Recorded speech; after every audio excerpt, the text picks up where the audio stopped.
Hello, welcome. Glad you could make it. I'm Dan, your friendly fishmonger at dansfish.com. We do this every Wednesday evening at 7 p.m. Mountain Time. That'll be 9 Eastern and 6 Pacific. So glad you could join us. Thanks for being here. For those that might be coming in new or watching the replay for the first time or something like that, what we do here is every week we talk about fish. But before we get into general like question answer type thing, audio is good, says Candy. Thanks for letting me know that it sounds good. I'm going to tell you how everything's going on my end. The fish, I ship fish for a living, so every week I tell people how that went, if there were any losses and such, tell you kind of what we have coming in, go over what's new, what's exciting, and then we get to questions and comments. So that's what we do here. So let's start with the shipment report. Oh, and we do a giveaway too, so I'll tell you how to enter that here shortly. So chai tea today. It's very cold. I think we've received 18 inches of snow already this year, so it's kind of cold and wintry out there, so felt like a nice spiced tea for the evening. Let's get to the shipping report. So as far as I know, everything that has been sent out since we last spoke, since I saw you last week, has arrived alive and in good shape. So I think we're 100%. So that's pretty awesome because we've sent out a ton of fish. So thanks everyone who orders fish from us. It's what keeps us going at dansfish.com. And I love it when I get to report to you that everyone arrived alive and in good shape. So as far as I know, that's the case. If that's not the case, if you got something from me and you're like, ooh, there was a problem and Dan, you forgot, call me out on the chat, let me know. But I think we're in good shape. So that's number one. Number two is, before we get to the giveaway, I want to talk about some neat fish that are now available at dansfish.com. So let me show you these. So the first one is a group of rainbow fish that are fairly difficult to find. They're Radnocentris. These stay small, like it says here, 5 to 6 centimeters. So nice small rainbow fish, which is awesome. And they're some of the coolest looking rainbow fish out there. So I have 3 locations of Radnocentris. They're all from a breeder here in the United States. They're all locally hobbyist born and raised. These were not imported. And there's kind of pedigree on these. We kind of know where the sources were on the fish, the rainbow fish I'm going to share with you tonight. So that's pretty cool to know who collected them or where the broodstock came from and all that. So the first location is the one we're looking at. It's Radnocentris ornatus. And Radnocentris we often just call Rads for short. From Carland Creek. So we're looking at that right here. The second one we have is from Evans Head. This is a picture of a fish that's similar to that. This is from the Evans River. I don't know if it's from the exact same spot on the river, but it should give you a decent idea of what the fish looks like. I haven't met a Radnocentris that I don't like. They're all really cool. They've got the outlined scales that kind of sets them off. And then look at this like orange sheen across the top. Just really cool fish. So Carland Creek, Evans Head, and the third location that we have is Castaways Creek, and I do not have a picture of that to show you. I'm sorry. I can't find a nice bold picture. The next species that is newly available are these, Chilotharina alleni. Most of us know and love the Wapoga location, but there's a second collection point, which is this one. Siriwo, and I'm probably butchering that. Siriwo, something like that. So we have a group of these available too. And this picture isn't showing the fish quite as nicely. The flash is glaring off quite a bit, but really nice Chilotharina alleni. The next one we have is Chilotharina fasciata. The thing about fasciata is, let me show you some of these. They have a super wide range, and their color varies a lot over their range. So here's one from Lake Wanham, kind of a steel blue fish. It'll get a nice blaze on it when it's displaying. Here's one from Lake Centani, which is better known for the Chilothrina centani, which is centaniensis, which is a very endangered fish. But this fasciata also comes from Lake Centani. And then the one that I have is from Clearwater Creek. So here's a picture of a fish from that location. I really like the kind of orange, yellow down the flanks, and they get a nice blaze when they're displaying. They turn on like a neon sign, like most rainbow fish. So really happy to have that fish. Here is, I'm not quite sure how to say the species name. It's a Melanotania genus, and the species Uchinensis. I think it's Uchinensis. It's hard to say. But they're young fish that I have, but you can already see this bright kind of red striping coming in on them. They're a very beautiful rainbow fish. I'm super happy to have them, especially considering that they're hobbyists born and bred in the United States. Then we have some Melanotanias from Kalimoisi. Here's just a Google search for them because I couldn't find a picture on Angfa for them. And then we have some wild type bettas. This is Betta NSA. This is one of my favorites. I've bred and raised this species. Really, it's a subtle fish, but still really pretty. So it is mostly like an olive brown and green, but they get this brilliant blue contrasting with that black edge, and I think they're a really pretty fish. A lot of people that have got them consider them their favorite fish. They're pretty nice. Pugnacks, hard to find a good picture of a pugnax. They never do them justice, but here, this is a decent picture. It gives you an idea of kind of the spangling and the colors on them. The next one is Falx, I believe. Yes. So Falx is a great little fish. Stays smaller than NSA and Pugnax.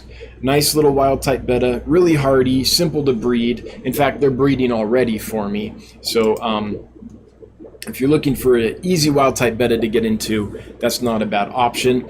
And then the last one is my favorite of the group that I have recently released, of the ones I'm showing you today.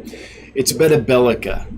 It is really difficult to find a good picture of Betta bellica. They are one of the prettiest, in my opinion, of the wild type bettas. This is getting there. They're not a mouth brooder, they're a bubble nester, but they get big. So it's like a massive bubble nester that gets, I don't know, 3-4 inches.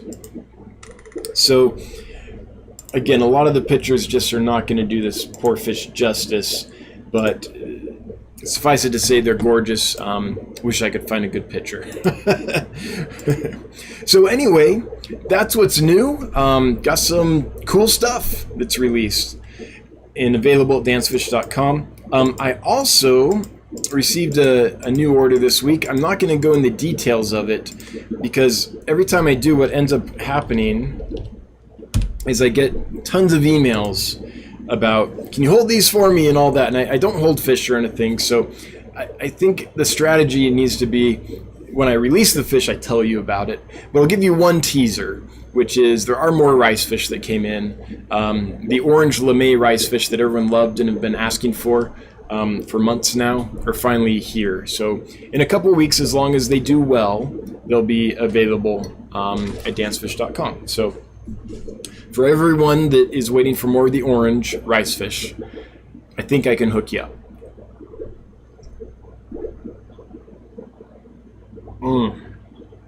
That's good. All right, so let's get to the giveaway. So tonight's giveaway is for this fish here. Hard to find a good picture of these two. The golden white cloud. A lot of them come out kind of washed out. That's a decent shot, I guess. It's kind of out of focus. Yeah. This one's pretty good, although it's a little more of an intense orange color than I think your typical golden white cloud has. But they're an awesome little fish. So we know and love the white cloud, right? Everyone knows this fish. Really pretty. But the golden white cloud is basically that fish with less melanin in the skin. So it's a nice light gold color. Still has the red and the white tips and the blue eye and everything we love, but a little brighter. I like them both. I like the standard white cloud. I mean, they're fantastic. But the nice thing about the gold is that it, from across the room, they pop. So if you're looking for a fish that's a real eye draw, that you don't have to get close to the tank before it wows you, that from across the room you're like, what's that? And you want to go across and look at it. This is, I think, the fish for you. So if you'd like to win a batch of golden white clouds that I would send you for free, you don't have to pay for shipping or anything. All you have to do is enter in the comments below #gold. That's it. Short and simple. If you put #gold in the comment section, you will automatically be entered to win a group. I can send you at least 6 for free. And we'll draw that a little later this evening. So if you're new here, literally all you have to do is in the chat, type #gold and you'll be entered. Alrighty. So I think that sets us up. I did want to say that Jonathan is really, really close to finishing the discount function at getgills.com. So once that's done, what that means is anyone that has a store on getgills.com that sells fish on getgills.com, you'll be able to give a code to your favorite customers or for a special promotion or something like that, for a discount. So, and you'll be able to tie a discount amount to that code. So say the code is, I don't know, buy my fish. Let's say that's the code. And someone entered that. You could set that up so that anyone that enters that code at checkout gets automatically 20% off or 10% off or 5% off or whatever. So, so that discount function is coming. There's still some work to do on it, but it's getting pretty darn close. So just wanted to let you know, we have not forget all you folks that sell fish at getgills.com. We're working on the functionality there to make it better. With that, it's only 7:13. Man, we blew through that. And I think I'm kind of done my ramble.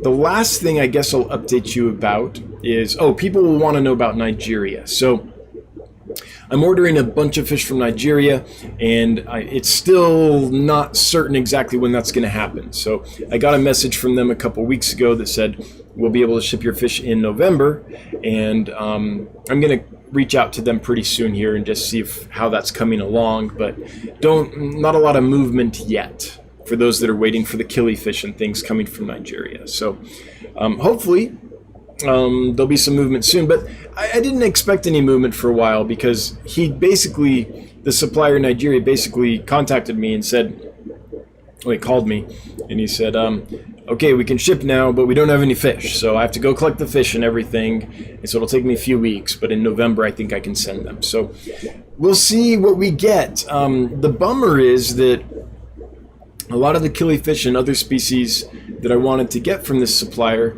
were not from Nigeria. They were from countries really close to Nigeria, surrounding Nigeria. With COVID, I think it's going to be difficult for the supplier to go to these other countries and collect. There's probably some shutdowns and things like that. So the variety might not be quite what we expected when we first placed the order, months and months ago before COVID knocked everything on its side. But hopefully we'll get some cool stuff. So that's still kind of pending. Then the last thing is the warehouse. For those that don't know, we're building a large warehouse right now to move the business into, to expand and get a lot of aquariums and be able to do this whole selling fish online thing at a true scale that matters.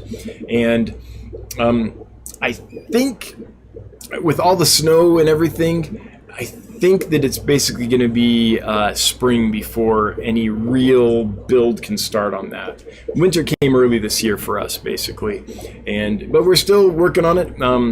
The engineers right now, we're doing soil tests basically on some fill dirt to make sure that we can use it under the foundation and it won't settle too much and all that stuff. We have to build some retention ponds on there. I'm doing a test where the filtration system for the warehouse is massive, and it's very expensive, 6 figures expensive. So what I've done is, in theory, it looks like it'll all work great. But what I've done is I've ordered a miniature version of it that I should get in a few days, probably next week, and I'm going to run that on the creek and just make sure everything works well. You have to know things like, with the sediment in the creek, how long does it take before the filter clogs up and you have to put in a new filter bag or a new something to remove sediment, right? Those things, those cartridges, those bags, they clog up. There's all kinds of things that we want to calibrate and make sure that our plan will actually work at scale. And so I do have that equipment coming.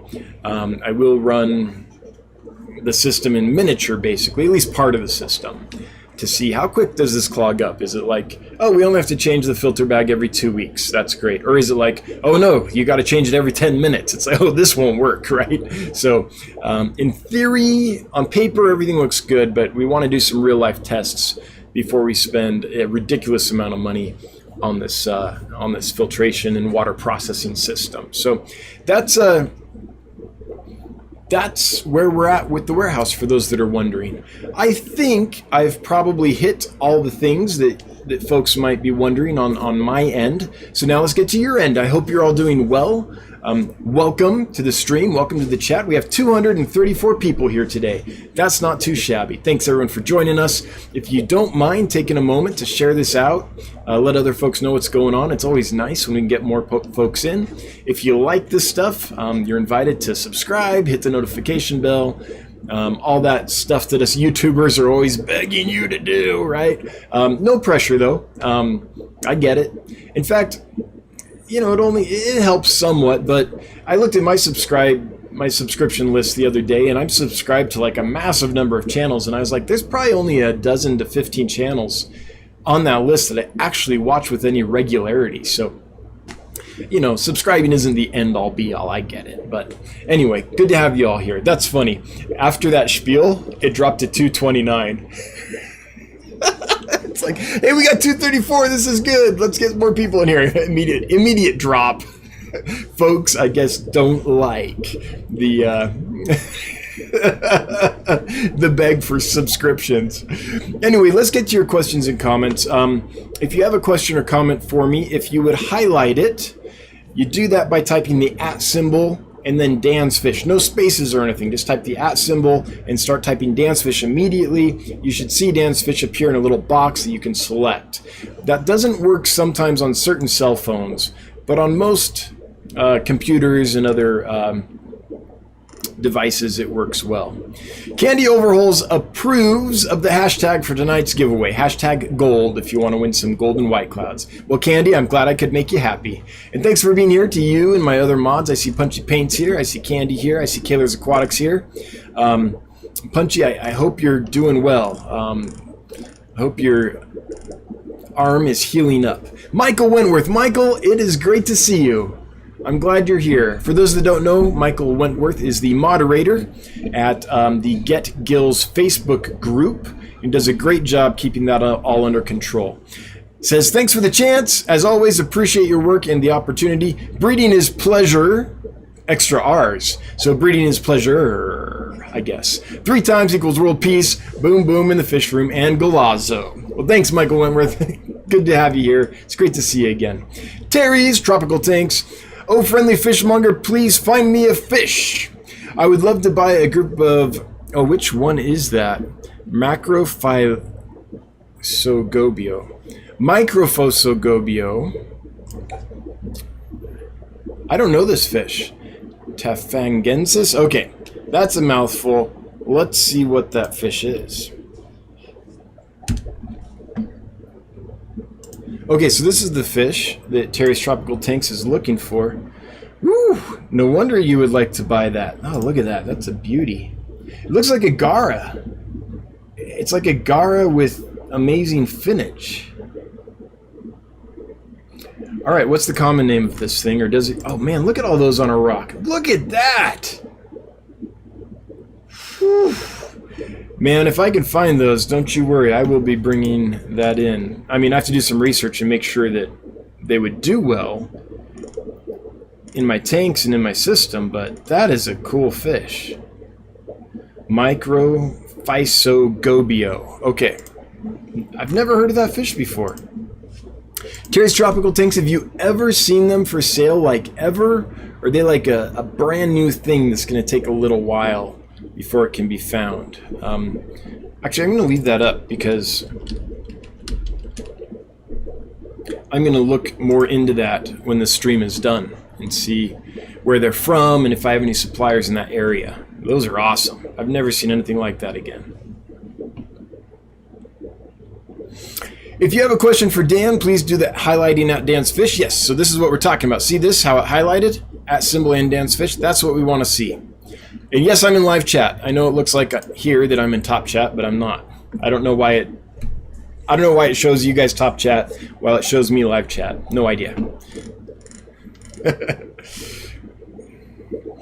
Deb Hale D says the availability of the Shodene puffer, so that's the Congo spotted puffer. I do have one left, Deb. The reason I didn't list it for sale is because it came in runty. Not sick or anything, but really small and a little thin. He's grown a bit and he's fattened up a lot, but he's still going to have a couple weeks or so, I think, before I'm comfortable selling him.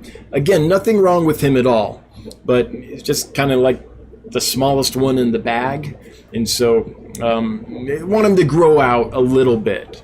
But he appears to be doing great. He's kind of fat and sassy and stuff, so I think a couple weeks and I'll list him again. But that's it. After that, I'm completely out. I do hope to bring more in. So here's my plan. I'm trusting that the Nigerian import is going to happen. And so I can't bring in tons of fish right now because I have to keep the tank space kind of cleared out so that import can happen. It takes a lot of tanks to house an import. So I'm going to basically give them until, I don't know, say the 10th of November or so to give me a sense of, oh, this is actually happening, or no, this isn't actually happening. If it's actually happening, then we're going with the Nigeria order, and I'll have to sell through that quite a bit before I can place an order from the supplier that has the Shodene puffers. However, if the Nigeria order, if it becomes apparent that that order is just not actually going to happen soon, then I'll go ahead and place another order with the supplier from Indonesia who does have the Shodene puffers. So that's the plan. There's also a breeder in the United States that I just haven't had time, but we've kind of talked back and forth a little bit. There might be the possibility of doing something there, but I'm not sure. That's way kind of, it's very ambiguous right now. It's just a very tentative conversation we've had. So, and that's my fault. I've just been unbelievably busy with everything I've got going on here. I'm trying to construct a big warehouse, and just there's 5 million details that have to fall into place for that to happen. So that takes a lot of time and a lot of just mental bandwidth. And so that on top of taking care of the customers, shipping the fish, getting the fish, making sure everyone's healthy, all that is kind of all I can do right now. In fact, I keep getting emails from folks, and I don't blame them. I get a lot of emails from folks that are saying, there's no pictures on the website. What's with no pictures? You need to post some pictures. I totally agree. I have not had any time at all to take any pictures. So I have taken video most of the stuff, so there's at least something there. But the latest stuff that I talked about today, I haven't been able to get pictures or video of yet. So I am behind on that, but something's got to give, and it can't be the fish care or health. It can't be the customer care or the shipping process or any of that. Those it can't be. It can't be the warehouse right now, because that's got to happen for us to get to the next stage of where we need to be. So it has to be things that won't directly hurt the fish or hurt the customer. And in this case, that's pictures. Like, that's the only thing I could think of to be like, okay, I guess I'm not doing that. And it's not even that it was a decision I made, like pictures got to go. It's like every day I'm like, maybe I can get some pictures done today. And then every day it's like, nope, had to be on the phone for 5 hours with companies trying to find the right boiler that we need to heat all the water for the warehouse system, or the folks at City Hall needed some specifications on a certain part of the foundation so that we can get that approved or finalized. You know, there's all these things that happen. So, or the engineer that's working on, there's like 3 or 4 different engineers working on different parts of the project. And so I got to coordinate them. They have questions. They need real detail in order to do the calculations necessary. We're trying to make this system very efficient, very functional. And so I'm not just winging it. So there's a lot of details to go on. So anyway, for everyone that's waiting for pictures, I'm sorry, I know. I have put out an advertisement to try to hire some help. So far, haven't received haven't found the right person. So haven't got that settled yet, but you know, I'm trying some things. I really kind of don't want to hire someone until we have the warehouse, but it's got to the point now where if I can find the right person, I will. So Poke Tile Craft 101. I'm attempting to breed white clouds currently. Cool. I'm hoping that I win so I can introduce some good genetics. It's a neat project to be trying, so I hope it works. Do you have tips to breed them? So the main thing about breeding white clouds and most other egg scatterers is the food for the fry. So white clouds are just about the easiest egg scatterer to breed. They're right up there with zebra danios. They are simple fish to breed. Now, getting the eggs to hatch, that could be a little bit of a learning curve, but where the real problem ends up is when the fry hatch, they absorb their yolk sac, and now they need food, and they need lots of food, and they need it pretty constantly. So, if you're trying to raise a decent sized batch, the key to that is having a good live food culture where you can keep small live food in front of them at all times. Rotifers, paramecium, infusoria, green water, things like that. Small and alive is the key. Now, can you raise them with like powdered fry foods? Yes, you can. You can use golden pearls, like the 5 to 50 micron really fine powder. There's several different kind of powdered fry foods that you could use. The issue with them is that they don't raise fish as quickly or in as high a quantity as the live foods. So can they work? Yes, with some species they can work. But if you feed in the morning and then you have to go to work and you don't get home till 5, 6, 7 in the evening, those fish have gone the whole day without any food. That's where live food make a massive difference. And the thing with those powdered foods and things is that you can't feed enough that the fish can just eat on it all day long. It's going to spoil pretty quickly. It's going to sink eventually and kind of get lost. So kind of become sludge on the bottom. So that's where the live food makes all the difference. The easiest way to raise white clouds is just as a community, right? So you get some white clouds, you put them in a tank, you maybe have some gravel in there for the eggs to fall down in, like a pea-sized gravel, something like that, so the eggs can fall down where the parents can't eat them. And you have a lot of plants in it, and there's enough stuff in there that you'll get a few fry that kind of just raise up naturally in that system. That can happen. So you can just community breed them in a planted tank. But it sounds to me like you're trying to do like a breeding project. And I would say that the key to doing that is small live food so that the fish can eat all day long. I know there's all kinds of things we can do, and they work to some level, but nothing beats small live food. Lots of food, clean water. That's the entire equation. That's pretty much it. when trying to raise baby fish. Food in front of them all the time without fouling the water, and live food is the way to do that. So that's my thought. And I hope that's helpful, and yeah, you'll get them to breed. I have no doubt about that, but I hope that they do well for you. Let's see here. Here's another one. Hang on. Oh, chat jumped on me. Just a sec, guys. I got to scroll up here because chat jumped big time. The first comment I can see after chat jumped is from Beastheart. Hey, Beastheart. Great to see you. The golden white cloud, breeding them as a group or a pair, breed normal kind before. So, okay, let's talk about maximum production on white clouds. Separate the sexes for a week or two. Feed them really good, really well, I suppose would be the proper English. Then put them together. And the best way to do that would be 2 males for each female, because the males will kind of compete and work each other up into a breeding frenzy and work the female together, basically. So 2 males to 1 female, I think, is the standard. Have a catch container in the tank where the eggs can land and be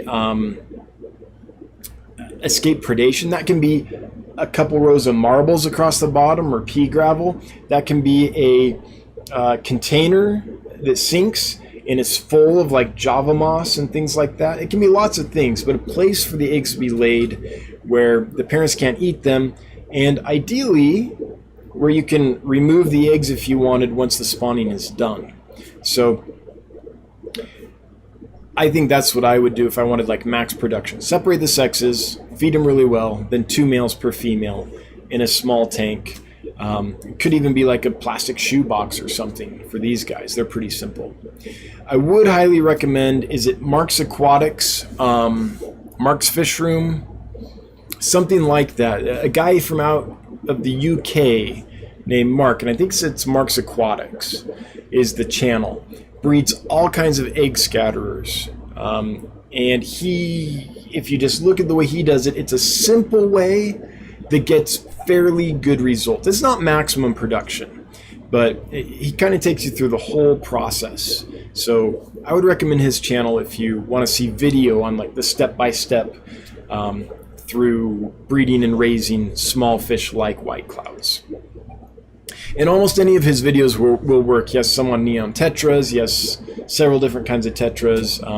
Some cyprinids. Lots of different egg scatterers. And it's all kind of the same process that he takes you through. Rico Stan! Bought some Bosmane rainbows from a seller on Getgills. UPS took 8 days to get them to me. But they all came in alive and still look good. In quarantine right now, just an FYI. Well, I'm glad that ended well. And whoever you bought them from, shout out to them, because they would not have lived for 8 days in the mail if they weren't packed perfectly, right? That means that person really prepped them and did it right. So that's awesome.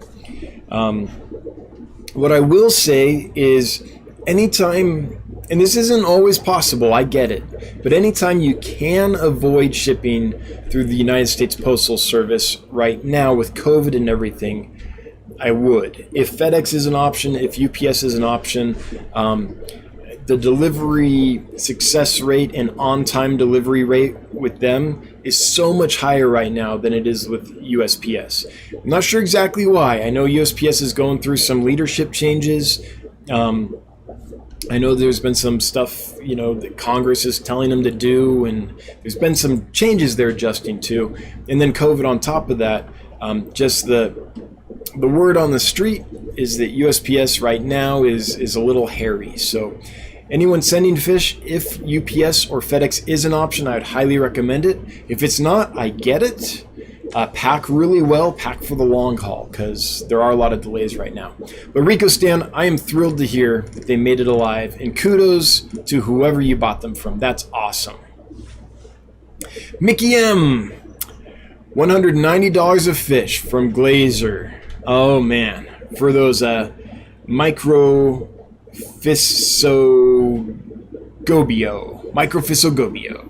Yeah, I believe it.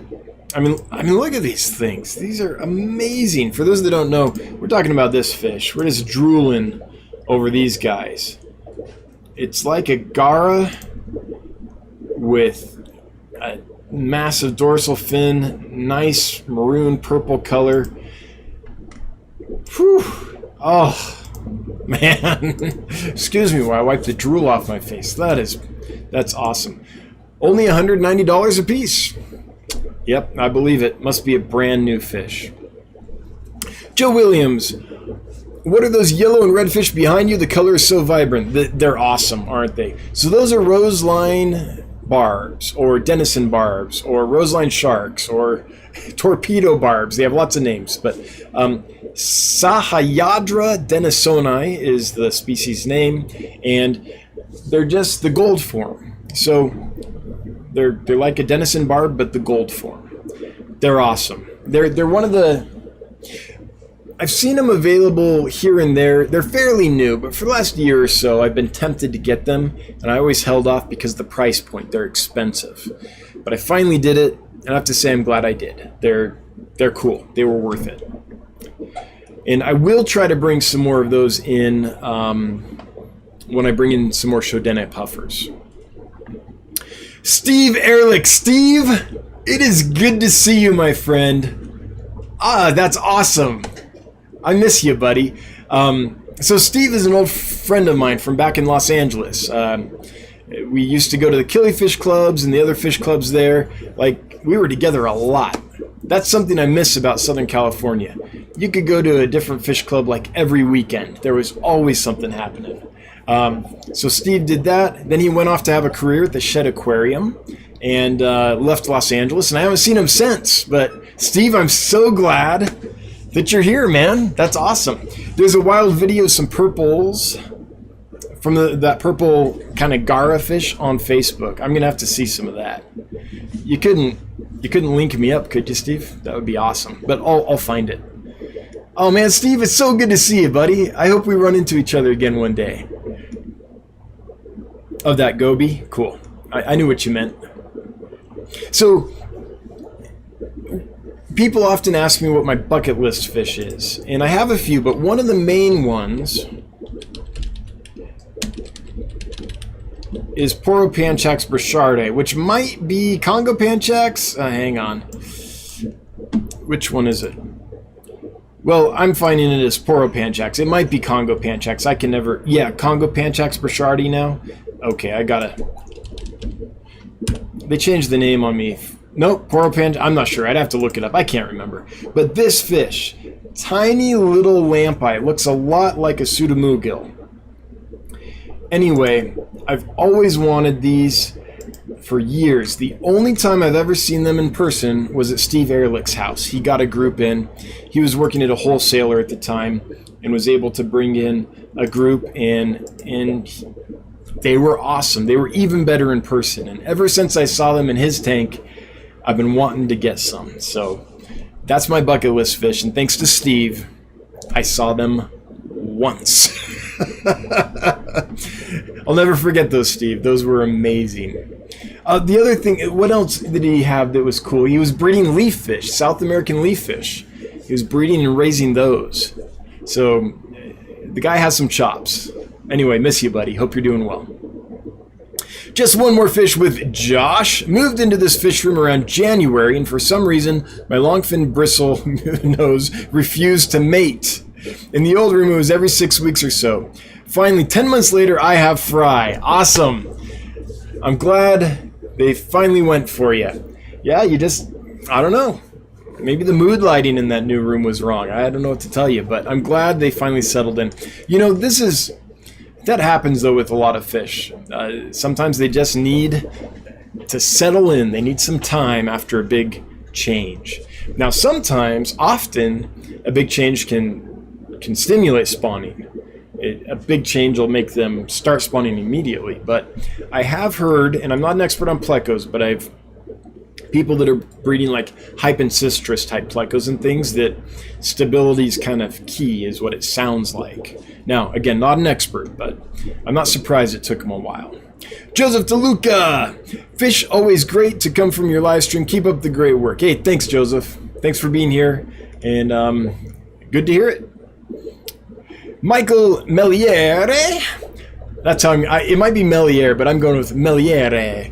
Dumbo Betta from last week's giveaway came in today, perfectly happy and healthy. Cool. I couldn't have been more excited with the shipping. He's already settled in, coloring up nicely. That's awesome. Just to be clear, it's a female.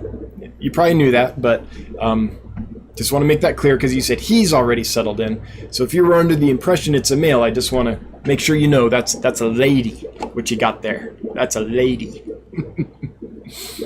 281 folks are here. Of course, as soon as I say that, it drops to 280. But thanks for being here, everyone. That's a good number for this little channel. If you're new, welcome. If you want to chat, leave a question or comment in the comment section, and I'll do my best to get to it. And we're giving away a group of at least 6 golden white clouds. If you want to win some, just type #gold in the comments and you'll be entered automatically to win. It doesn't cost you anything. I'll ship them to you for free. You don't have to pay for shipping or nothing, nada. All you have to do is #gold in the chat and you'll be entered, and we'll draw that a little later tonight. So welcome. Glad you're here, especially if it's your first time. Always great to get new folks around. Let's see. Oh, Michael's comment reminded me I've been wanting to make sure. So this is starting to get into the funky time of year to ship, where it's warm but it's cold. Some places it's hot, other places it's cold. It just varies. Dead of winter, it's kind of easy. We know everyone's pretty cold. Heat of summer, it's kind of easy. We know everywhere's hot. But right now and in the spring, it starts getting a little strange because it might be cold here but hot here and all that. So what I want to know is anyone that's got fish for me in the last, say, 3 weeks or so, 2 to 3 weeks, if you happen to notice that the box was too cold or the box was too hot, if you would just let me know, just so I have kind of a sense of how I'm heat packing. Now, I always check the weather in your area before I send the fish. But sometimes I have to make a judgment call. Sometimes it's like, well, it's pretty warm where I'm at, but it's cold where you're at. Do I put a heat pack in or not? Or the opposite. It's really cold where I'm at, but you're in, I don't know, Las Vegas, Nevada, where it's super hot. So if I put a heat pack in so they don't get cold on my end, are they going to be too warm when they get to you? So far, everything's been fine, I think, as far as survival rates. But I want to make sure I'm not on the edge. So if you got a fish in and it was like, ooh, this feels really cold. The fish is still alive, but it's obviously not a good temperature. If you would let me know, because I keep a record of all your orders and the size of heat pack I put in and all that. So it just helps me calibrate and make sure that I'm doing what's best for the fish. So that would be appreciated. If you noticed anything askew, it was too hot, it was too cold, that would be valuable for me to know. Thank you. Alishan AS, any river/dwarf cichlids on the Nigerian list? Riverine, yeah, a few. The main one is Pelvicachromis sacramonti. That's the main one. There were a couple others on the list. Now, there's a supplier from the DRC, a Democratic Republic of the Congo, that has a ton of Nanochromis cichlids. And I've been looking at that list, and I'm tempted. So that might be something that has to wait till the warehouse. But I'm a little cautious.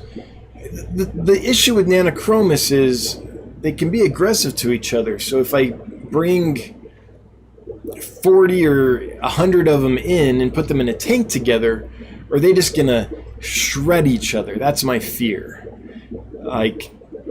So I need to get a little more experience with them before I bite the bullet. If they do, then what I can do is only order like 1 or 2 species at a time and kind of scatter them around in different tanks. I can do something like that, but there's a lot. There's like 20 species available. Some of them are super cool. Some of them cost more than my car, but man, I'm just curious if they would do okay. Like, is it the type of fish you can bring in, put in a tank, and be okay with, or is it going to be a bloodbath? So there's things like that I have to consider before I can bring in a cichlid. But anyone here that has experience with Nanochromis, have you ever kept them in groups as adults, not just as babies? Like, did you ever keep them together in groups? If you did, were they fine? Was it a massive tank, small tank? Do they need tons of decorations and line of sight blocks and stuff? It's a group I'm not that familiar with, but I would like to bring some in if I can do it responsibly. Mega Mindy Lou, it's great to see you. Thanks for being here. 302 are here. Hey, everyone, if you could take a minute, we could totally break our record. I think our record is 304. I think our record is like 315. I think Kayla's Aquatics can set me straight on that. We're real close. We're at 306. If you wouldn't mind taking a minute just to share this out, let people know, I think we could totally break our record here. That would be amazing. Thanks for being here, everybody. Mega Mindy Lou, might be time to get yourself a media guy. Yes, absolutely. So I know what I need on the kind of founding team, right? I don't know why I put that in quotes. It would totally be the founding team of the company. And I've got some people in mind for some different parts of that. The issue is I can't actually hire them until we get into the warehouse. Just because there's not enough bread on the plate right now that I would feel okay telling someone, okay, quit your job, come here full time. Like, we need a bigger facility. There's some things that have to happen before I would feel okay putting someone at, someone has to quit a good job to start this or something. I wouldn't feel right doing that right now, just because what we have right now is basically a proof of concept facility. So not a facility that is going to put a lot of butter on anyone's bread. I mean, we're still pretty much at ramen wages, as I like to say. But yes, I totally need a media person. That would be awesome. I need a Jimmy. I need a little Jimmy. Everybody needs a Jimmy. Orange Cones, hire me! and that's the other thing, especially if it's someone from out of town, right? If it's someone that would have to move here, that's not something I can do until we've kind of scaled up a little bit. Rockford Fish Keeping, why do you need to add a picture to the website? Why can't you just add video? Might be a good update to the site. Yeah, I mean, that's a possibility to be able to have a video. But still, you got to take the video. And so basically taking one tour video and saying, here's a fish, here's a fish, here's a fish. That's fairly time efficient to do. Taking an individual video of every fish, or doing that and then having to edit it out and do all that, that would take quite a bit of time. But it's a thought, and I'm with you. We've thought of stuff like that too. How do we make it so you can add video to the site? Right now, you totally can have video on the site, actually. What am I saying? That's already there. You can already have video on the site. You just need some kind of thumbnail picture, and then the video play thing comes on it. But that wouldn't be too hard to do. So, sorry. We already have the video capability on Getgills, but you still need a thumbnail picture to go with it. And I guess I could just take my logo and throw it on everything. But here's the thing. What's the purpose of putting a video on a listing at dansfish.com? The main purpose is to sell more fish, right? I mean, we also want people to be able to easily see. It's convenience to the customer. It's all that. It should happen. I totally get that. Right now, I have an online store, and a lot of the products don't have a picture. That's weird. I get it. If I put more pictures on the website, that would result in a lot more sales, right? But I've got this thing where right now, I have as many orders as I can handle. So there's not a lot of incentive to be like, I'm going to take pictures so I get more orders, because it's like, geez, I can't handle any more orders. Like, I'm at that tipping point. I'm at that edge where we really need to expand. but I can't bring on help until we've actually expanded. It's this kind of funny spot we're in. So the warehouse is happening. That's funded. That's going. And actually, we got a commitment from another investor a couple days ago. So we've only got, I don't know, 40,000 left to raise for the entire project. So we're almost there. But as soon as that's kind of up and running and construction has started and we know that it's like, and we already know it's a thing, but it's like becoming a physical thing, then I'll feel comfortable hiring help, because then we'll have the capacity to actually have the business bring in enough income that it can support more people fairly reliably, right? So it's this weird tipping point where we've proved the concept, but we've proved it so well that the concept facility can't do anymore, and like can't handle more business. So we're hopping. Trust me, we are busy. But we aren't so busy that we can bring someone else in and support them completely and commit to that. So, but yeah, a video is not, it's totally something we could do. It's the functionality is already there. It takes about as much time as a picture to load it up and get it on there and everything. Okay, let's get to some more stuff. Steve Ehrlich says exactly Wes. I mean, are you talking about Wesley Wong? Oh, yeah, Wes might be able to find those for me. If that's what you're talking about, Steve. Might be someone to get in touch with. And that's chat jumps, so I can't see if there was more up there above that. Hat Trick Farms is here. Hey, good to see you. I hope you're doing well. It's been a minute. Audrey Sampson, any good advice for cleaning out massive infestations of Malaysian trumpet snails? Kind of. I mean, the best advice I have is get a predator. Well, I have more than that. The first thing is get rid of the places they hide and live. So this might be a pain, but remove the substrate. That's where they hide. They dig down in the gravel, they dig down in the sand, and you can have a massive population in your gravel bed. So if you remove that, and they kind of have nowhere to hide, then you can bring in a predator, and they can have a massive impact on the population. But as long as you have, if you have like a deep gravel bed or something like that, the predators are not gonna have a massive impact on their population, because there's just so many places for them to hide, and they only come out at night pretty much. I mean, you'll see some in the day, but turn off the lights and come back in a couple hours, you'll be like, what happened? The walls are black, just solid with these things, right? Because they all come out at night from the gravel. So if you remove all that and put in a predator, that could help.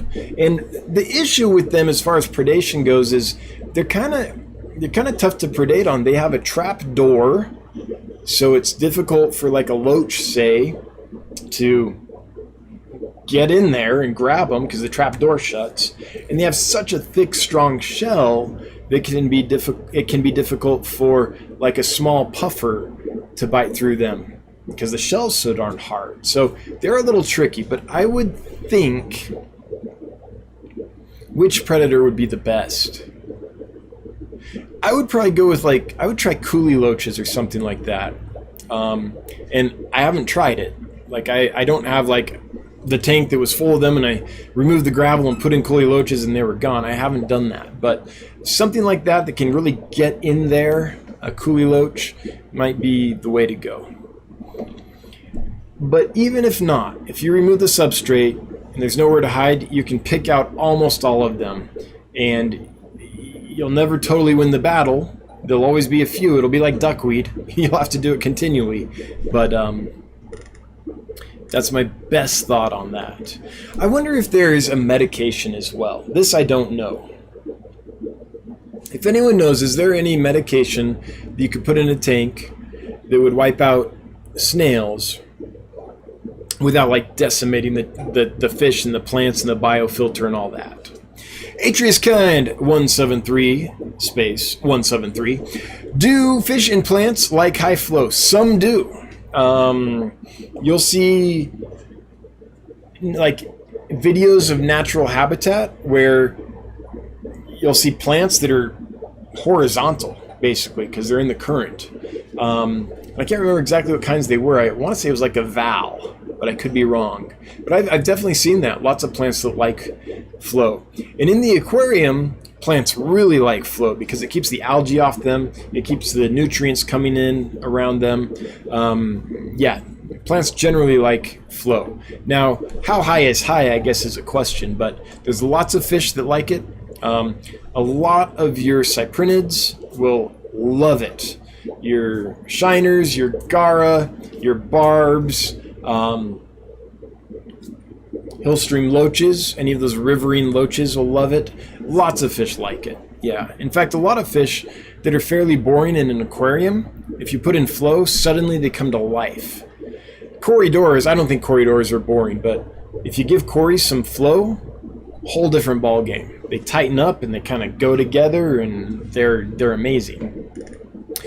Now, there are some fish, however, that are very weak swimmers. Fish that come from stagnant pools, like bettas, for example. A lot of the killifish species will actually wear themselves out if they have to fight a current all the time. So it varies from fish to fish. Steve Ehrlich got them from Toyin. Oh, at Rehoboth? Yeah. How do you say that? Rehoboth Aquatics, right out of Texas, is where you got the Congo Panchax Burchardi from. Is that right? Oh, I thought you got them from the wholesaler you used to work at, but that's good to know. Rehoboth Aquatics. Hannah D, I've been trying to find out a bit about molly color genetics, okay, and have found very little. Do you happen to know what colors are dominant, recessive, incomplete, or co-dominant? Thanks. Hannah, I don't. I would point you to the American Library Association. ALA, what is it? ALA.org? Let's see. That's the American Library Association. Anyway, if you Google American Live Bearer Association, there are people there that do nothing all day but geek out about live bearers. And someone there could help you, I'm sure. Because mollies are well-known fish, bred in all kinds of varieties and colors, and someone knows those genetics. But it's not me. I haven't, I've never I've bred and raised mollies, but I've never tried for specific genetics or color traits or anything like that. Steve, thanks for the shout out. Hey, I'm thrilled to see you, Steve. Like, it's like seeing an old friend unexpectedly. I just wish it was in person. Ryan Hansen, do you ever see Rohani barbs available? I acquired some through fellow hobbyists, but I'm fairly certain all 5 are males. Seems like they'd be a fun breeding project. Yeah, I believe that Chase was breeding those. I think it was the Rohani barb. They're around sometimes. You can find them. It's few and far between. You might want to check out, there's a Facebook group called What About Barbs, I believe is the Facebook group, run by a guy named Mike. I forget his last name at the moment, but I did a fish room tour of Mike's room a year or two ago, and is it Manji? Mike Manji, I believe? He's like a barb guy. This is what he does. His whole fish room is barbs. So I would recommend checking him out on Facebook. I believe the group is What About Barbs. There's a few dedicated barb groups, and that's where you find the barb geeks, including Mike, who either... So there's a lot of fish out there. I'm going to talk about killifish for a second because it's what I know best. There's a lot of fish out there that are super rare, like killifish, right? Maybe you'll see some australi, maybe some gardeneri. Yeah, you'll see golden wonders and a couple others, flagfish, right? But that's about it. So you're like, man, Aphyosemium striatum. I saw that fish in a picture. Let me show you what we're talking about because they're awesome.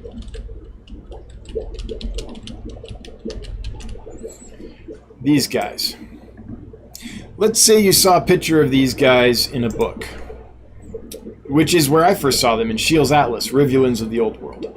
Beautiful, beautiful fish, right? You go to your pet store, you're like, can you get these? They're like, no. Dang, where do I get these? You look and you look, you can't find them.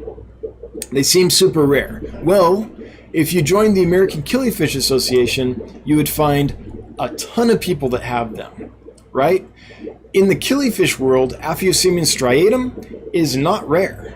It's kept and bred by lots of hobbyists. In fact, there's probably 3 or 4 different locations or strains you could get of just that one fish. If you went to a killifish club or got on a killifish Facebook group or joined the American Killifish Association. So the Rohana is the same. It's super rare in a pet store. You're not going to find it very often, right? It's because it's not an industry standard. But if you get in touch with these true barb geeks, it's going to be a lot more common than you thought it was. You'll be able to find it. Someone will have it. Someone will have bred it and be raising it. I think Chase was raising them when I went to his house, and he had like 500 of them that he was raising up in a tank. He had a ton. That might be exaggerating, but he had hundreds, I'm pretty sure. Just one more fish with Josh. I switched from Barry White to Marvin Gaye. That's what I attribute to the bristlenose success to. Well, hate to think that Barry White could ever get beaten, but I guess Marvin Gaye wins the day. Hashtag breeding is pleasure. We have 325 folks here. That is a record. That is awesome. Thanks for being here, everyone. I really appreciate you being here. 325 is really good for this channel, and I'm glad I savored the moment because now we're at 323. Anyway, thanks for being here. If you're new, welcome. Glad to have you. Always good to see fresh faces around. Skipper's Aquariums, I made it. Sorry I'm late. Well, Thomas, it's good to have you here. Thanks for being a mod. Thanks for volunteering your time and helping us out like the other mods. Appreciate all of you.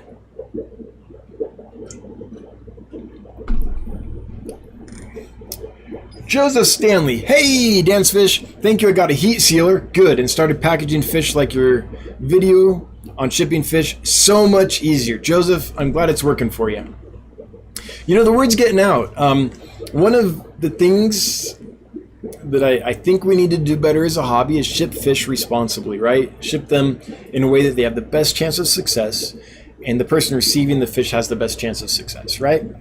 And I'm just happy to say that the needle's moving. Like, people are noticing, people are trying it, and I think in general people are shipping fish better. I think we've had an impact, and that makes me feel really good. So I'm glad to hear, Joseph, that it's working for you. And by the way, I don't care what method anyone uses. I don't care if they use a sealer or rubber bands or what, as long as the principles are followed. Prepare the fish properly, clean water, make sure they're in a package that is temperature stable, you know, all those basic things. I don't care how that's done, as long as it's done. But I'm glad that the heat sealer method is working for you. It's working for me really well.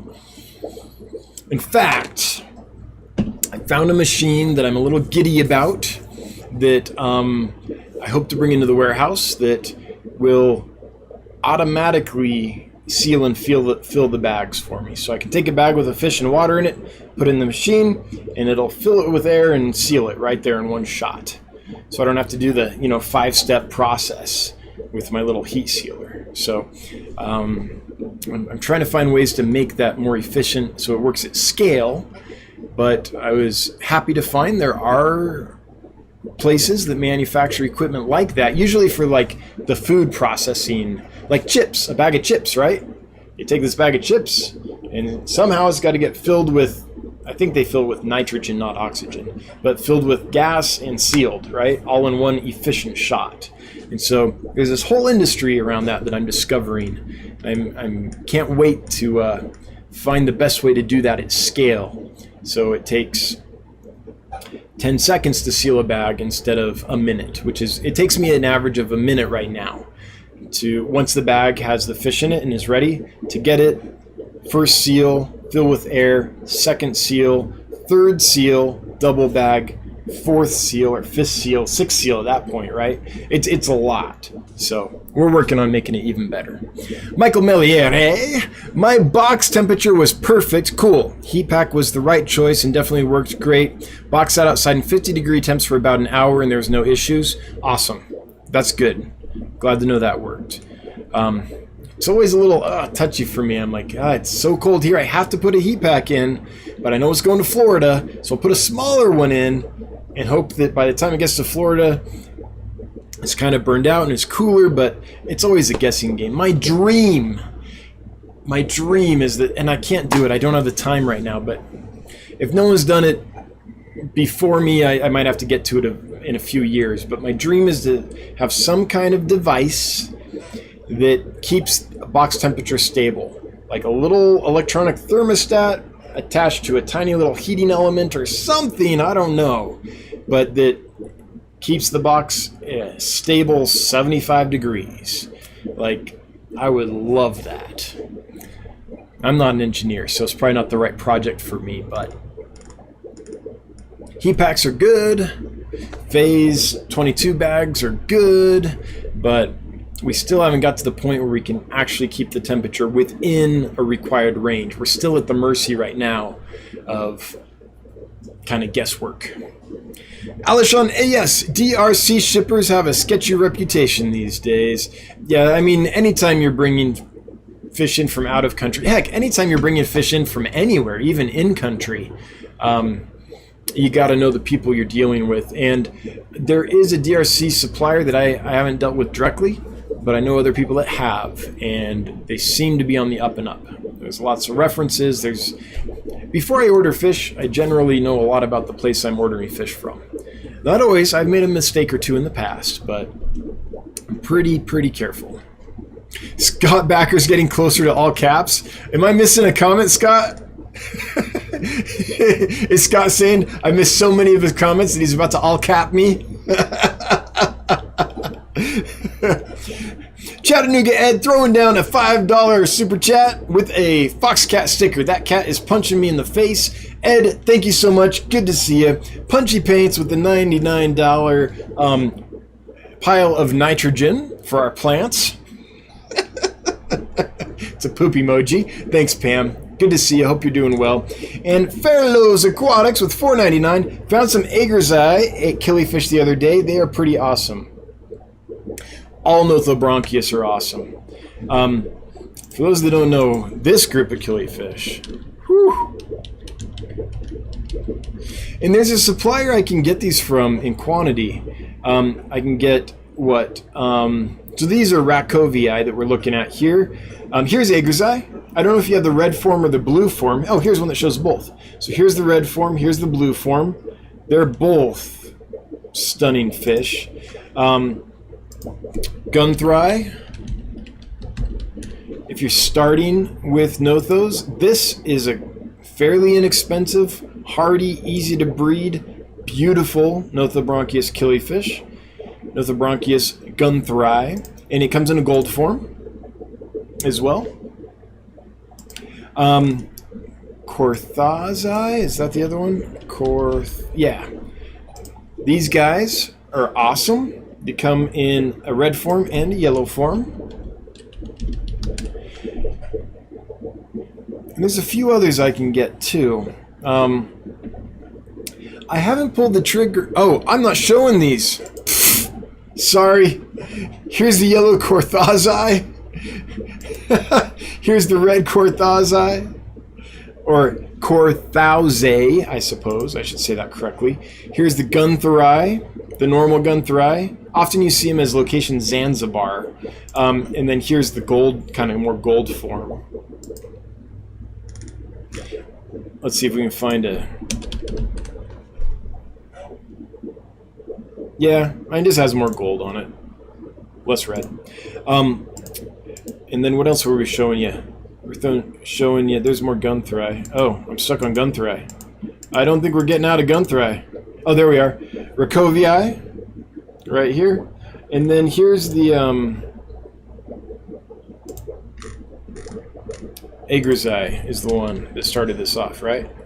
And there's a blue and a red form. Here's the red form and the blue form. Sorry guys, I thought I was sharing this with you. But they are totally awesome fish. The reason I haven't got them is because the supplier I'm talking about is from overseas. And when I buy killifish from them, they do a good job. But I'm worried that they would send me spent breeders. So I'm worried if I got nothos from them that they would send me big old beautiful super colorful males, right, but that only had a little life left in them. So that's why I've kind of stayed away from bringing in any of the Nothobranchius species from overseas. I need to work. Oh, the other reason is I've almost brought them in several times, but the other reason is I have really soft water here, and Nothobranchius in soft water get velvet really quickly. They're very hardy fish, very beautiful, but they are prone to velvet. So in harder water, they don't have the issues with velvet. So luckily, the warehouse has harder water. So once I get in the warehouse, I might be able to hunt down some good suppliers of some nothos and bring some in. Kind of work the old killifish friend network and see if I can bring some in. And if not, maybe I'll go with an overseas shipment and just give it a try, and hopefully it goes well. Danny Weshi, which one's your favorite? Which one's for you, red-tailed shark or rainbow shark? So neither. Both of those get too big and are too aggressive for me to want to keep them. But if I had to choose between the two, I'd go with the rainbow shark just because I like the fact that all the fins are red, and the red-tailed shark only has a red tail. So I guess. Gold nugget plecotetra. That's a new species. The gold nugget plecotetra. I'm looking to get wild humpback limias. Can you get any? I've got a colony right now that's I'm not too far away from having some for sale. If you emailed me, dan@dansfish.com, in say 2 weeks, I'll check and see if there's a whole bunch of fry growing up in there. I'll check and see if they've got big enough and there's enough that I can start selling them again. We're getting closer. New Mexico Aquatics, how many years might I be able to spawn a particular male or female Gardneri? Thank you. I'd say a couple years. Fundamental Panchax Gardneri, it's going to last 2.5, 3 years if they aren't kept too hot. So I'd say you could breed them for, let's go with 2 years. That's my guess. It depends on temperature, really. If you keep them warmer, they're going to burn out a lot quicker. If you keep them in the low to mid 70s, I would say 2 years breeding is good. And then the last 6 months after that is probably retirement. Killers Aquatics. Dan, I'm receiving 4 Petri dishes of killifish eggs, which were shipped today. Awesome, Bob. Part of them testing shipping eggs. Excited to hatch killies and be a part of the testing. Killers Aquatics, that's amazing. I hope they're doing well for you. I mean, I hope they do well for you. That's not from Jadrin, is it? I know Jadrin Aquatics has been breeding several kinds of killifish lately. Great channel. Dude out in Texas named Jadrin Aquatics. Well, his name's Jason, but his channel's Jadrin Aquatics. Massive fish room. Does some cool videos, lots of tours, does unboxings of big imports that his local fish store brings in, and does a lot of breeding videos, so check him out. But anyway, Killers Aquatics, I'm excited that you are getting into killies a little bit. Be careful, once that needle's in your arm, man, it's hard to kick the habit. Killies are amazing. There's so many varieties, so many colors. You don't have to have a massive tank. If you have one rack in on a wall, you can keep 15, 20 varieties of killies, and they're endlessly fascinating. By the way, I found a supply for Lamprichthys tanganicanus, which is great. I wasn't looking, it kind of fell in my lap. The problem is my water here is soft, so once the warehouse comes online, I think I'll be getting some of them in as well. All right. Clay Wise, how in the world do you keep up with all these chats? Oh, I don't. I'm so far behind, and I won't get to all of them. Yeah, I'm really bad at it, honestly. So I'm probably half an hour behind in the chat. That's why when folks leave a chat that they want me to respond to, a question or comment for me, I request they put it at Dan's Fish so it highlights. So this bright orange box here, that's what I look for. So when I'm scrolling through the chat, I'm just going from bright orange box to bright orange box because it's impossible for me to read through all of it. There'd be so much dead air as I read through looking for stuff directed at me that it would be boring. So thanks to everyone who types at Dan's Fish and highlights it for me. It really helps. Danny Weshi, for pronouncing my name correctly. Hey, you're welcome. I hope I just pronounced it correctly again. $2 for pronouncing the name correctly. I appreciate it. Pony Grill, all the chilies. I said Pony Grill, didn't I? There's a local restaurant and bar here called the Pony Grill. It's Pony Girl. Sorry.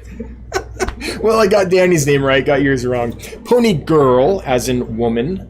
Young woman. All chilies arrived great 3 to 4 weeks ago to South Florida with no heat pack. It is still hot here, coloring up and doing fantastic. I love them. Thanks, Dan. Pony Girl, that's awesome. I'm glad they got there. I'm glad they're doing well.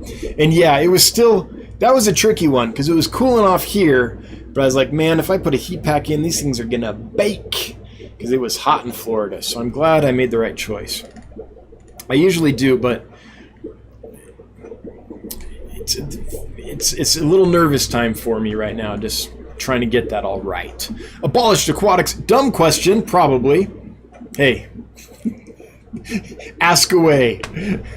No shame. But I was looking at the coupon for the free shipping on 100, but when you cart it in the couple price, is the total so you send the 100 back, or is it just a glitch? So I'm not reading that Abolish Aquatics. I'm not quite sure what the question is, but I think you're asking about this. Let's take folks there. So this is getgills.com. Gift certificate. Yeah, so my store on Getgills has some gift certificates. So I think what you're doing is you're talking about this, that you want to purchase the $100 gift certificate, right? And I bet when you're adding it to the cart, it is charging you for shipping. Is that what's happening? No, you have free shipping. So what you do is you just click free shipping, and then you should be able to check out. Yeah. So if you click free shipping and go to review order, and then you pay for it, then I'll get a notice that you ordered it, and I'll mail you or email you however you want. I can do it in the, through the postal service or through email. I can send you the gift certificate, and it's good on anything in my store, fish or the shipping portion of the order, anything at all. So I think that's what you were asking about. If I got that wrong, please let me know. Gold Nugget Pleco Tetra. Can you get preferably wild or wild strain humpback limias? No, not unless I flew to the Dominican Republic, which I'm not doing anytime soon. There's, like, with COVID and the lack of travel right now, no, there's no one flying out and collecting wild humpbacks. You can't get around at the moment. There's, like, stuff shut down. Let's see. Oh, chat jumped on me big time. I mean, I can get wild strains of some stuff, but they aren't going to be wild fish for sure. Okay, hang on here. Got a big jump. And I've got to find where I lost it. Oh man, chat jumped on me big time. Sorry for everyone who... There's going to be a lot of questions and comments I'm not going to be able to get to, just because chat jumped so far that it cut them off on the top. So the next one I can see is Max, who says, no planaria, which is designed to kill planaria, also kills snails, and is shrimp and plant safe.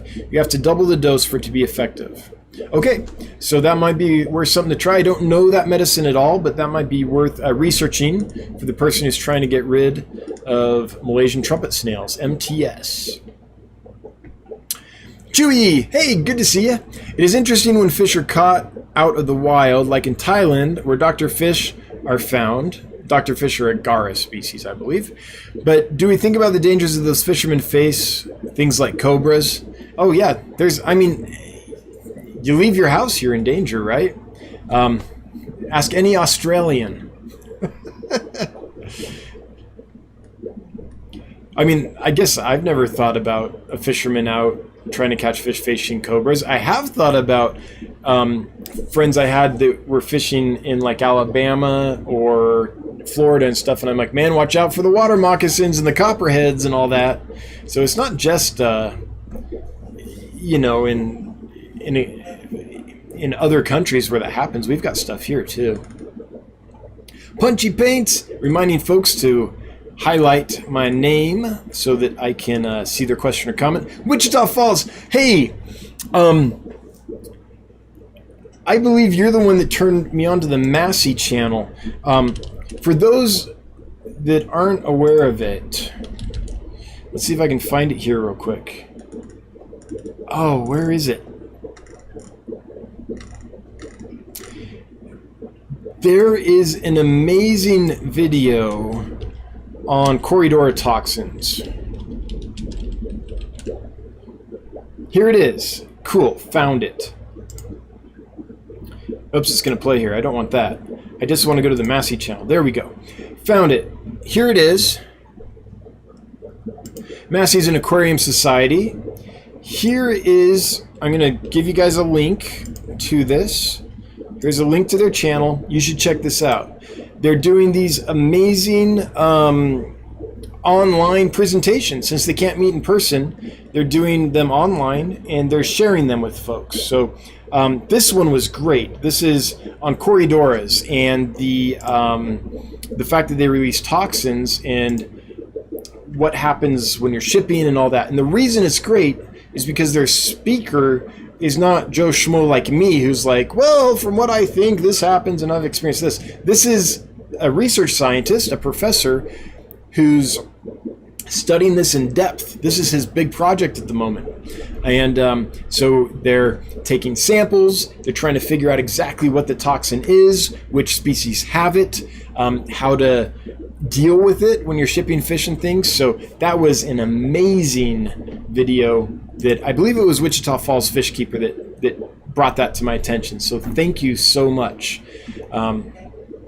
Anyway, he asks, does the new equipment double bag? Sounds awesome. It doesn't. So we'll have to do that part manually. So put it in, seal, fill, and then I'll have to take it, put it in another bag, and seal again. So, you know, there's still a couple steps to it, but it should be a lot more efficient than the current process.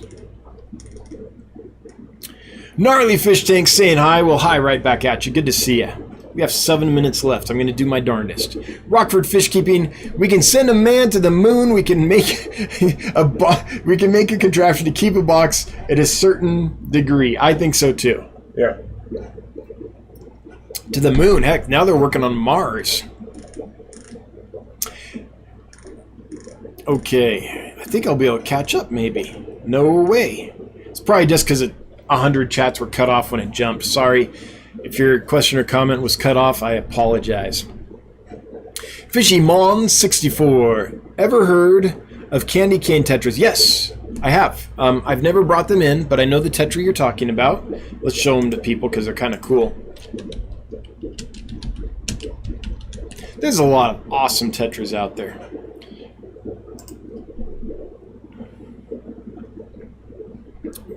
I think these are the guys you're talking about. Yeah, HY511, something like that. Yep. So I haven't brought them in, but I do know what you're talking about. The one I want to bring in is the one that has the long, super long filaments on the fins and is an internal fertilizer, so they don't scatter eggs. The male actually fertilizes the female internally, and then she goes and drops eggs. It's kind of a cool species. I forget the name of it right now. Paul Soltero, will you be getting any parva rainbows? So I actually placed an order for some today. If they do come, they will come next week. So we'll see. This is not a super reliable supplier though that I ordered them from. And what I mean by that is not that they have bad fish. What I mean by that is if I order 20 species, I might get 20. I might get 2. I might get 7. I never know. It's such a crapshoot. So I did order some parva because the group that I brought in, I've had them for a few months now and I'm still not confident selling them. Something went funky with that batch. They were really struggling when I got them, and I mean, they're still there. Some of them, I've lost quite a few, but they don't look right. So I gave up on that batch, and I'm bringing in a new batch from a different supplier, and we'll see. Hopefully they come in, but again, you order what you order in this business, and then you end up getting what you get. There's no guarantees. Michael Meliere, puffer safe to put with my angels and Corys in a 75-gallon. With any puffer, I think there's slight risk, but I would say that the Amazon puffer is probably your best bet. I've kept them in groups, no problems. I know several people that keep them in community tanks, including our very own Candy Overholes, and I've never heard of problems with angels. With Corys, you could give it a try. I would have a plan B, though, with any kind of sedentary fish, a pleco, a Cory, any fish that kind of goes and sits without moving for long periods of time, like just sits on the bottom, I would be more worried about, because it's more likely, I think, that a pleco could be like, what's that? Chunk, right? But anything that's actively swimming mid-water and stuff, I think, as long as it's not small, will be okay. I've kept them with endlers and guppies, and I didn't have problems. That being said, you might try it, and you might get that one Amazon puffer that's just like, these guys look good to me, and just nips everything. They're all individuals, but I've never had a problem with it. And I know other folks that have good success with Amazon puffers in community tanks. There might be others, but that's the one I'm most familiar with. Priscilla MK!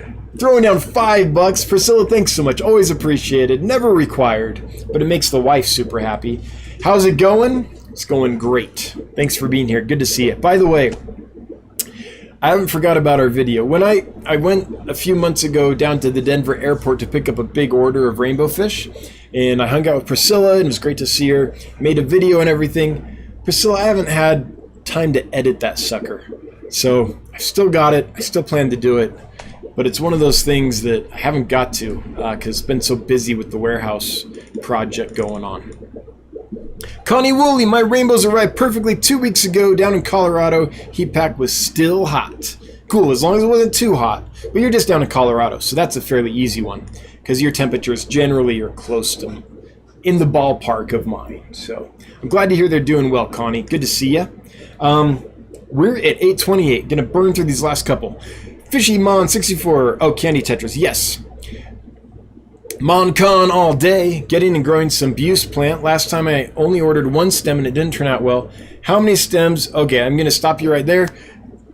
Moncon, I don't know anything about plants. I can tell you about fish all day long. Plants is something I've never got into. I keep super easy stuff that I can't kill.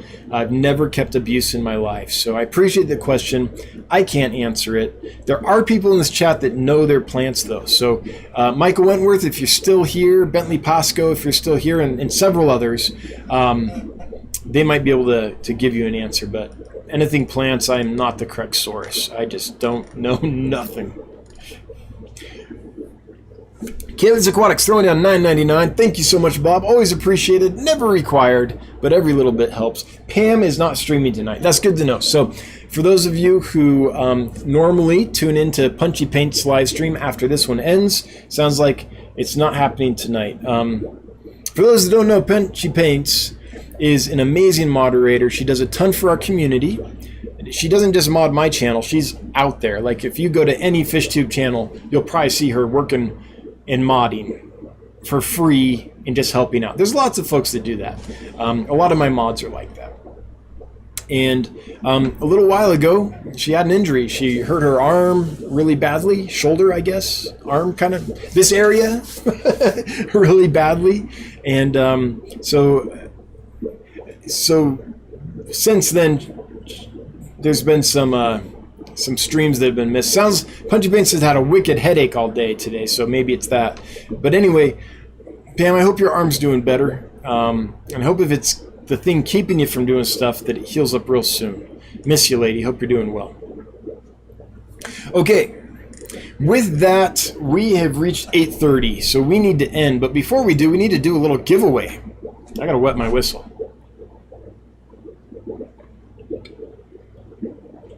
Whistle wetted. Okay, so we're going to give away a group of gold white clouds, at least 6. How many folks do we have in here? I'm just curious. 319. That's awesome. Thanks for being here, everybody. I saw that we got up to 330.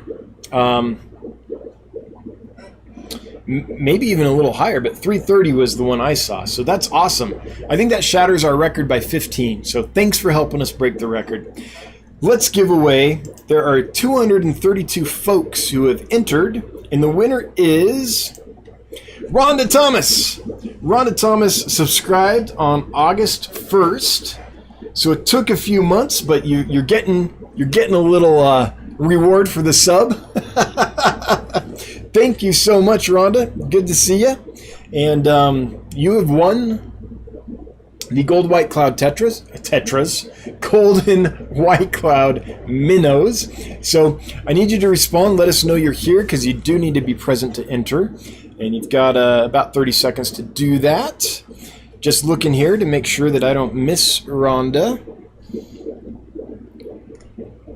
Good thing about Nightbot is it'll appear here if someone replies. Big A's Aquarium, good to see you.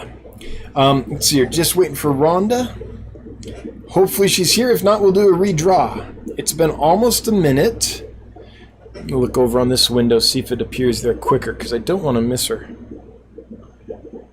Nope, I'm going... I think I'm a little behind you guys sometimes. Okay, Rhonda, going once, going twice, and we're going to have to redraw because, yeah, we're going to redraw. So, cancel that one. Sorry, Rhonda. Oh, wait, is she... Hang on. Leslie Reynolds is talking to Rhonda. Does that mean Rhonda was here and I missed her? I don't think so. Okay, nope. Sorry, we're going to draw again, and I've got to do that because I've got to keep some like parameters to work in, right? Okay, so sorry, Rhonda. Wish you were here if you're watching this on the replay. No hard feelings. We'll try again next time. You could have been a contender. The winner is Janice Lundberg. Janice, if you are here, let us know that you're here so I can send you some free gold white clouds. Come on down, Janice Lundberg. And that's awesome. Janice has been an attendee on this live stream for a long time. So it's good to see you. I'm glad you could win. All you got to do is respond. Okay, what's that? That nonsense there. There we go. Come on down, Janice. Are you here? Janice, calling Janice. She's here. All right, Janice, you have won. Janice, you know the drill. Send me an email. Dan@dansfish.com with your first and last name and your mailing address, and I will send you some gold white clouds next week. I'll send you at least 6. I don't know if I can fit more than 6 in the box, but if I can, I'll send you more. But count on 6. Nice cold water fish, golden white clouds, easy to ship in the winter. It's one reason I chose them. Hope they do well for you. Anyway, thanks for playing, Janice. Thanks for playing, everyone else. If you didn't win, that's how it goes, but thanks for being here. We had a record-setting attendance tonight. That's exciting. Thanks for being here. Thanks to my mods who make this all work pretty darn smoothly, I'd have to say. Thanks for everyone that left a super chat. It's always appreciated, guys. When people throw money at me, it's amazing to me. It blows my mind every time. Thank you. I appreciate it. And it does help. Like I say, we are on ramen wages here while we wait for the new facility to get built. Once that's built, maybe we'll move up to SpaghettiOs. But right now we're on ramen. Everyone that left a comment or a question for me so that we could interact, I appreciate that. That makes it lively and fun. If I miss your comment or question, I'm sorry. Sometimes chat jumps and I just can't see it or I can't get to everything, but I appreciate you trying. Let's try again next week. Anyway, 54 Punchy, I'm sorry, it's Punchy Paints now, is not going tonight. So hopefully next week we'll be able to get some more Punchy Paints. I'll be back next Wednesday, 7 p.m. Mountain Time. Same bat channel, same bat time, all that jazz. And until then, I hope you have a good one. Thank you. Oh, I forgot. Lurkers, I'm with you, Lurker Nation. Everyone watching the replay, glad you could catch it. One day I hope you can make it live. Until then, until next